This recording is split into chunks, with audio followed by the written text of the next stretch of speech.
Coming up on this edition of Outlook TV, Vancouver's next drag superstar. And Angus goes to the BC Home and Garden Show. Mount Washington celebrates its first Pride weekend. And much, much more. Hello and welcome to Outlook TV. I'm Rebecca Wyman. And I'm Robert Mackay, and you're watching the Queer Magazine news show that brings you the stories that matter the most from coast to coast. And we're going to kick it off in Vancouver with Vancouver's next drag superstar. Emily's got the story, and I'm sure it's a drag. Just kidding, it's gonna be exciting. Right? Queens, kings, and hopeful drag queers. Outlook TV is here at Celebrities in Vancouver, and we are here to partake in the search for Vancouver's next drag superstar. So clutch your pearls, hold on to your wigs, we're going in. Really about giving the new performers in the city a chance to have a stage. Giving them challenges that talent buyers are looking for. Are they able to live up to those challenges?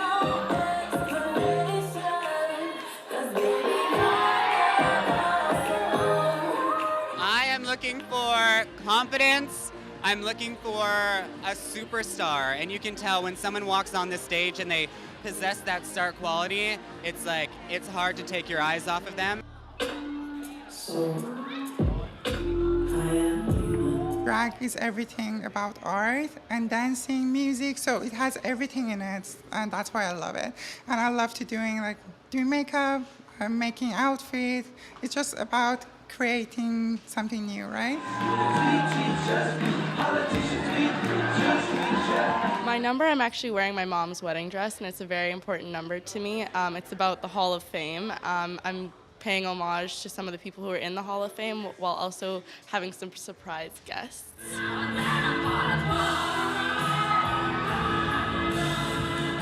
I'm trying to do something different tonight. Kind of mix it up a little bit. I've done a lot of high energy songs the past couple of nights, so this one's a little less that. Just something I wanted to do ever since I saw RuPaul's Drag Race and Divine and all them when I was younger, and now I'm doing it. I'm living my dream. It's a beautiful form of artistic expression that is limitless.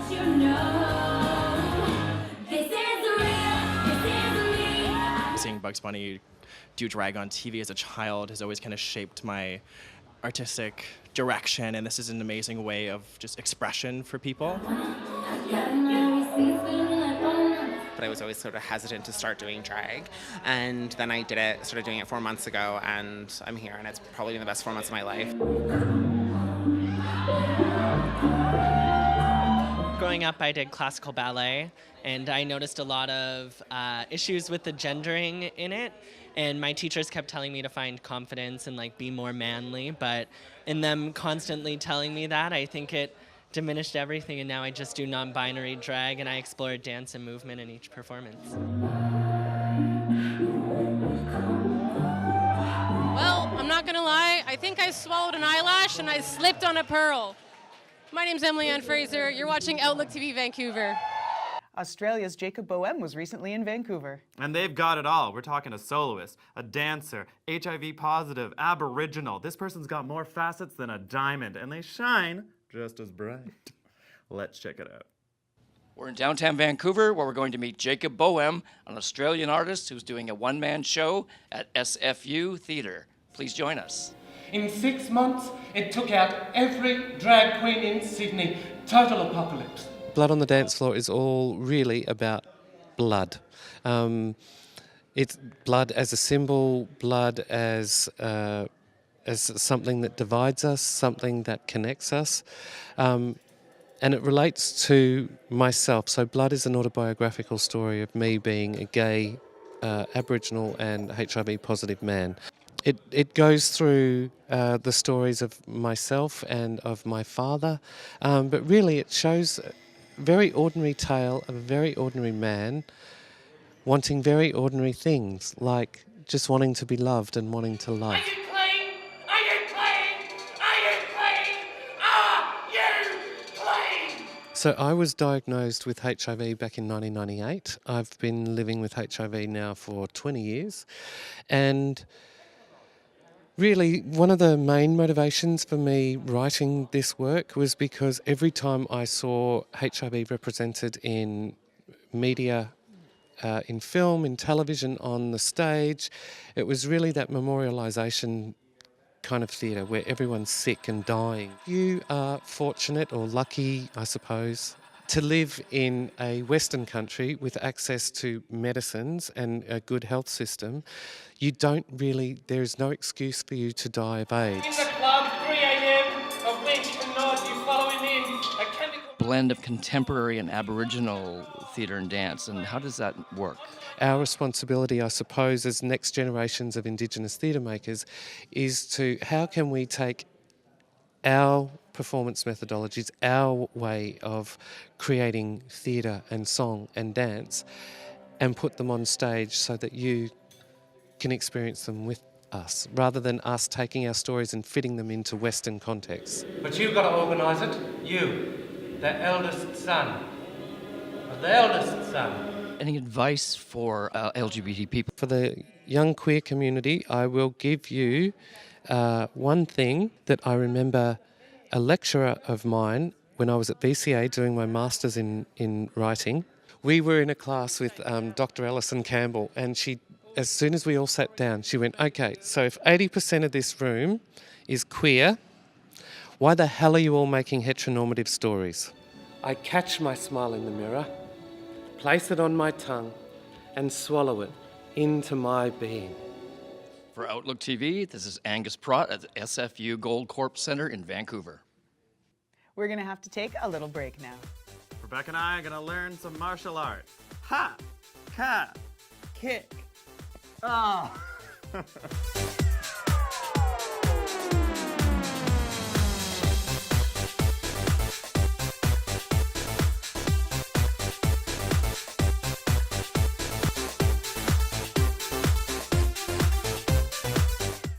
Back. You're watching Outlook TV.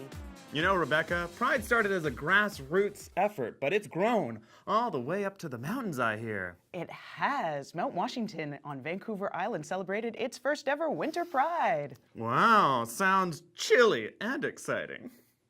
Hello, Outlook TV, and happy Pride. I'm here at Mount Washington, and it is the first Vancouver Island Winter Pride. There's 3 days worth of activities, but I think right now it's time to check out the slopes.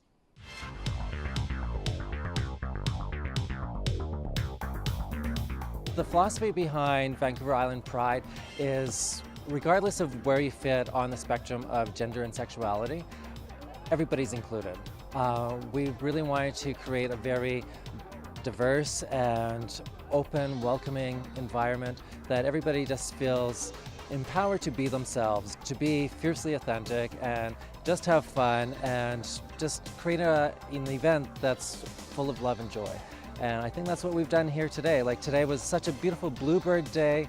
Everybody was smiling, having fun, and every time people saw a rainbow flag or the trans flag, they're just like, oh my gosh, this is amazing.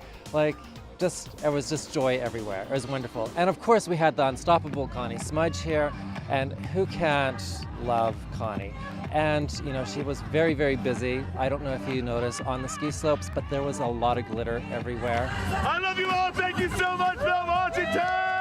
I just did a race and I won. Happy Pride. Happy Pride. Happy Pride. Yeah, we're really excited to have Vancouver Island Pride up here. It's a great venue for the event, and you know, we've got beautiful weather. The snow conditions are epic, and I think everybody's just enjoying their time up here, which is what we want. This is a great place to be on Vancouver Island.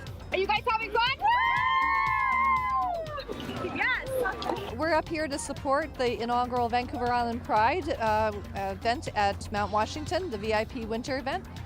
It's great. There's been fantastic things going on. See some fantastic costumes. And of course, when we have this beautiful sunny day in the backdrop of the Strathcona Provincial Park behind us, how can it not be fantastic? We hope to make this an inaugural event.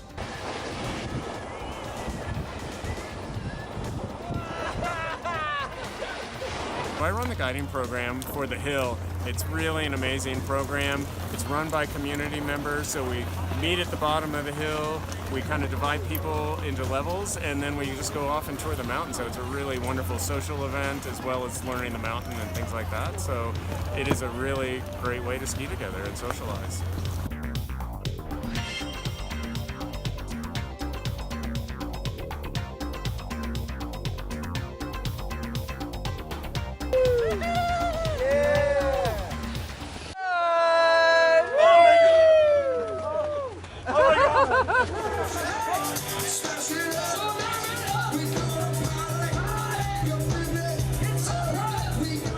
Great slopes, great times at Vancouver Island Pride.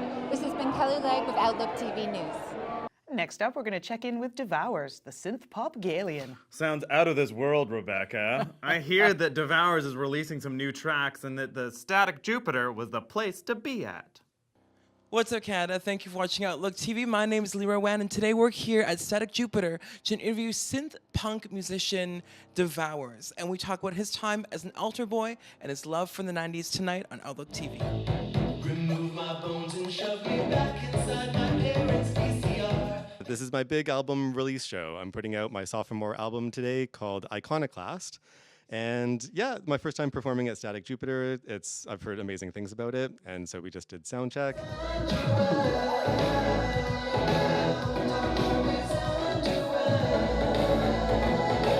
So I grew up in the church. My family was really religious. I was an altar boy for a number of years. Yeah, I hated every minute of it. I think that when I finished high school and was like not forced to go to church anymore, I've had a falling out with it. A few of the songs are about the falling out that I had with like organized religion, but also just the idea of someone who like rejects convention. I've never really followed trends. I've never really fit into anything, and I think that with this album, I'm like finding empowerment. Who's willing to watch Basic Instinct and Candyman on VHS? I feel like I'm definitely a part of the YouTube generation now, where like it's just one click away, like my entire youth. I'm really bad about it. Every night I just fall down the YouTube rabbit hole, and then for like hours. Oh, Are You Afraid of the Dark reruns, old Much Music reruns, videos, old like vintage wrestling matches.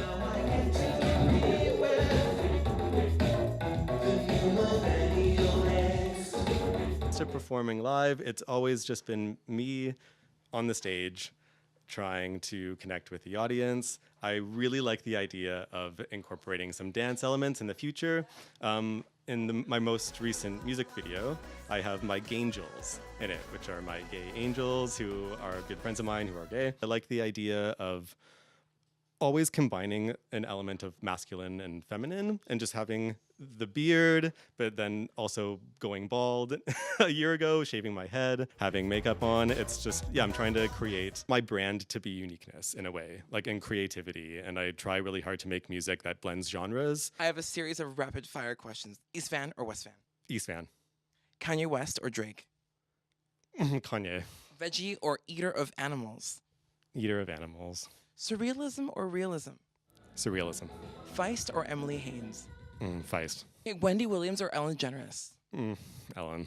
DVD or VHS? VHS. 80s or 90s? 90s.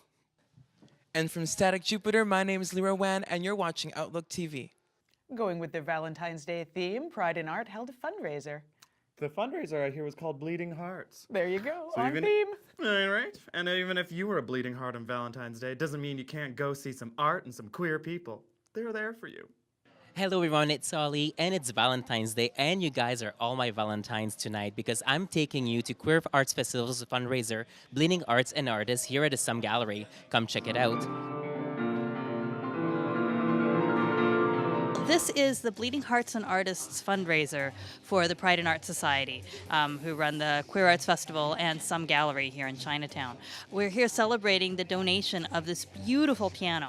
I'm going to be playing a piece by Rodney Sharman, who's one of Canada's best-known composers. This is a piece called The Garden, about a gay man who goes to a sex club for the very first time and experiences the perfect kiss. And I mentioned to Rodney, I think I'm going to do that piece, but I'm going to do it in drag. And 2 weeks later, Rodney showed up on my doorstep with a score for this piece, The Garden.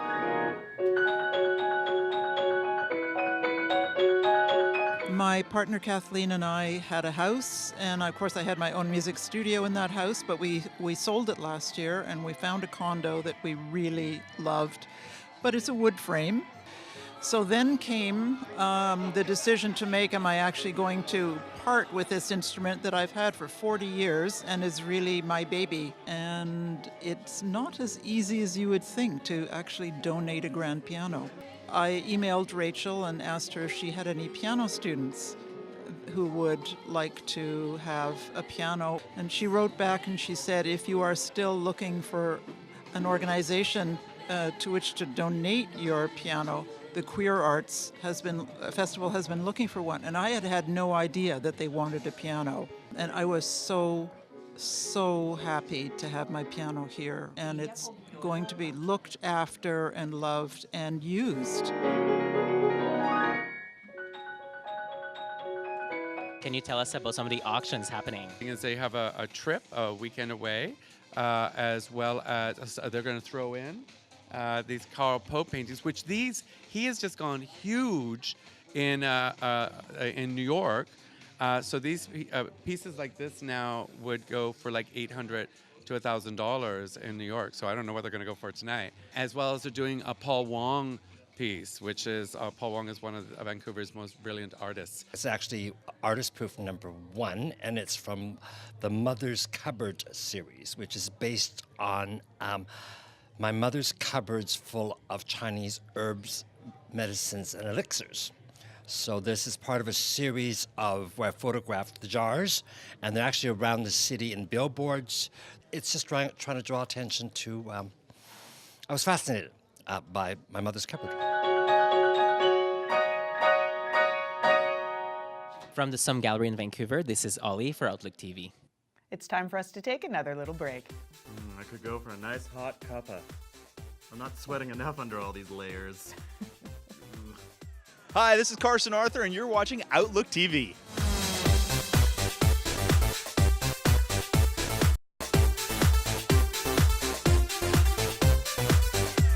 Welcome back. You're watching Outlook TV.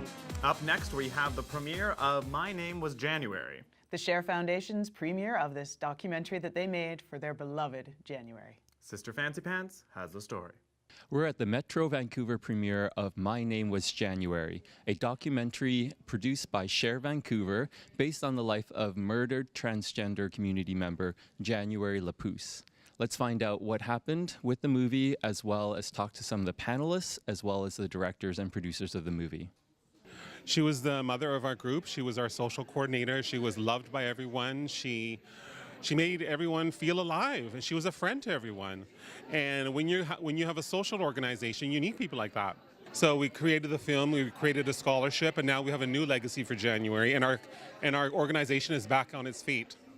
I want there to be discussions and conversations about trans rights and the struggles, challenges, and issues they face, as well as their strengths. So it's about bringing it into classrooms, going into colleges, universities, libraries, anywhere where people can learn about trans issues. It's only 26 minutes, and people walk away saying, like, wow, I really know January now. And, this film can be used for many different ways to teach students in schools. Trans violence and gender violence is often silenced. And so we want it to be a part to amplify the voices of trans women of color.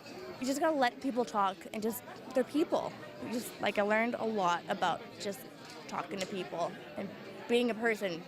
And I found that by being a rogue activist, human rights activist, advocate, all those different things. I mean, to me, advocate and activist are the same meaning, just depends on who you're saying the word to.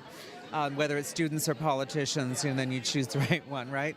It's through engagement, face-to-face engagement, or talking to people, doing things like that, that people start to take notice and start to actually go back to their lawmakers, their policymakers, and start to change things. Children already get this.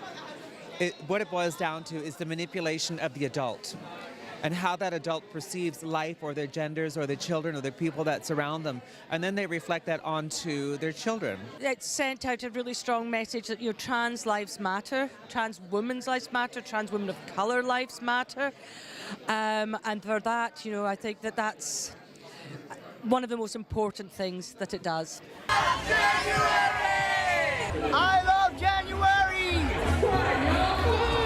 We're the fun police, and we love January.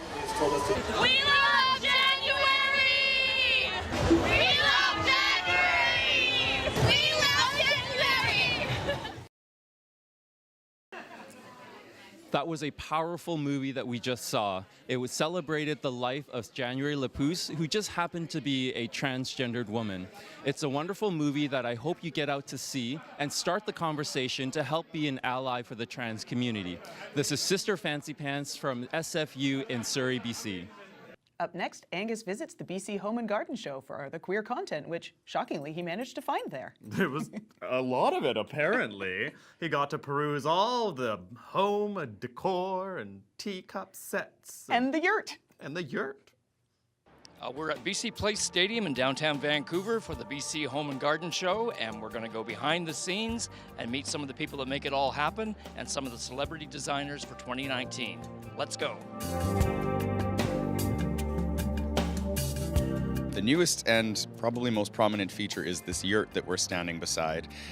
Every year we try to have a feature home or dwelling of some sort in the show, and this year we were approached by Yurts by Design out of Langley to display one of their yurts as our feature home. It's kind of a unique bohemian feature that we were really excited to have in the show. Do you have any connections to the LGBT community? Yes, I am a member of the LGBTQ2 community, and I think the show itself is very, very LGBT friendly. So come on down to the show and check it out. So we worked with Yurts by Design. They're a local company based out of Langley. They do custom yurts, actual homes, and worked with Switch Landscaping. So these guys are taking something that's very Scandinavian and somebody that's very West Coast, like Switz, and kind of merge them together and kind of playing with both products. So somebody doesn't know what a yurt is. What is it basically? So a yurt, when we were kind of playing with this, we're like, a yurt, it's like a tent. It's like this kind of structure. What is this? But it's actually a home. People can build these things. You can live in them. You can have bathrooms. You can have kitchens. You can do anything in there. And the real cool thing is they're round. They might look kind of miniature on the outside, but when you get inside, there's so much space and they're so bright. Glamping's quite popular. Can you touch on LGBT and glamping at all? I totally understand glamping. So just getting away, getting to a retreat. Yurts, I would say, is kind of a nod off of that. What I'm seeing about all my friends is they're getting secondary little spaces. They can take these miniature yurts and they can build a little getaway. So it could be like a little Airbnb, or it could be like a full house or something. I'm talking about where landscaping and environmentally friendly choices have to meet to preserve home value. And I know a lot of our community really pays attention to that because they want to feel at home in their space, but they want to make smart choices. And then my second topic is all about growing food in your outdoor spaces. More and more people want to eat healthy and make better choices, so they're now growing food in their backyard. But you have to do it the right way. The internet isn't always your friend. Can you give us a quick tip for the audience? When you think about your outdoor space, before you plan anything, think about how you're really going to use it and plan to accentuate your lifestyle with choices outdoors. Where do you call home? So I'm in Toronto right now, about 2 hours outside of Toronto in a little area called Prince Edward County. I convinced my partner Kevin to actually move to the country. He is a city boy as they come, and I said, this is gonna be a great idea. We're gonna have a farm and you're gonna love it. When we bought the farm, we decided that this was a spot that we were gonna start our next chapters in our lives. So we thought, what a great time to get married. So I literally built the facility. I built the venue. We got married in it. We had all of our friends come on. Now that we've got all of our gardening tips ready for 2019, we're good to go. For Outlook TV, this is Angus Pratt in downtown Vancouver. That's all the time we have for this episode of Outlook TV, but we'll be back again very soon. Yes, we will. You know what's always back and always in action? The internet. So connect with us on Facebook and Instagram and High Five and Friendster and all those weird social things that may or may not exist anymore. Friendster. It was a thing. Thanks so much for joining us. I'm Rebecca Wyman. And I'm Robert Mackay. Stay fabulous, Canada.